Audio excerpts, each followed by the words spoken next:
One of the biggest risks to family wealth isn't taxes. It isn't the market, and it usually isn't a bad investment. It's unprepared heirs. I've seen families spend decades building wealth only to watch it disappear within a generation because nobody taught the next generation how to handle it. And here's the important part. Teaching your kids about money is not the same thing as preparing them for wealth. Those are two very different conversations. Most parents focus on what they're leaving behind, whether it's the house or investments, the business, a cottage, or maybe a car. But sophisticated estate planning starts with a very different question. What will this money do to my children? Because wealth amplifies behavior. If your kids are financially disciplined, wealth can create incredible freedom and opportunity. If they're financially disorganized, emotionally reactive, or even financially dependent on you already, an inheritance can actually make things quite a bit worse. That's why I think families should treat wealth transfer as a gradual education process,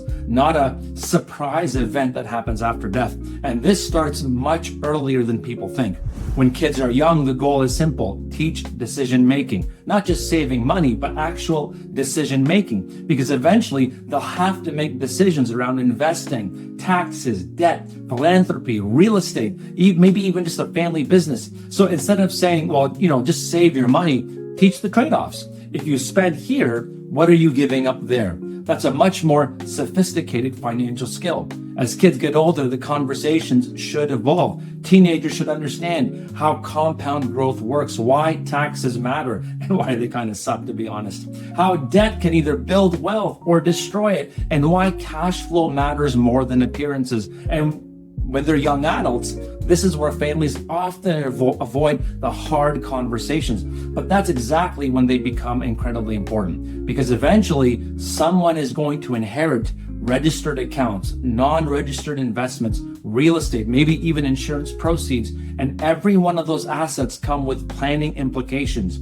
It comes with tax implications, emotional implications, family implications. For example, a cottage inheritance sounds amazing until one child wants to keep it and the other one wants to sell it, and nobody planned for the tax bill. A business inheritance can become a burden if the next generation doesn't understand management, ownership, or succession planning. And then there's unequal inheritances, because those can permanently damage family relationships if expectations were never discussed ahead of time.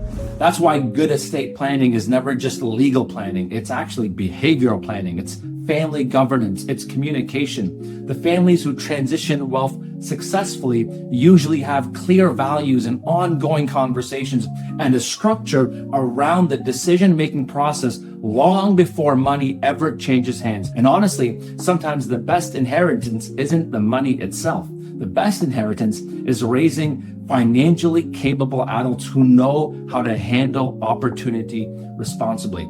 If you want your wealth to create stability instead of conflict, don't wait until the estate documents are signed to have an estate plan. Start preparing your kids while you're still here to guide them, because transferring wealth is easy.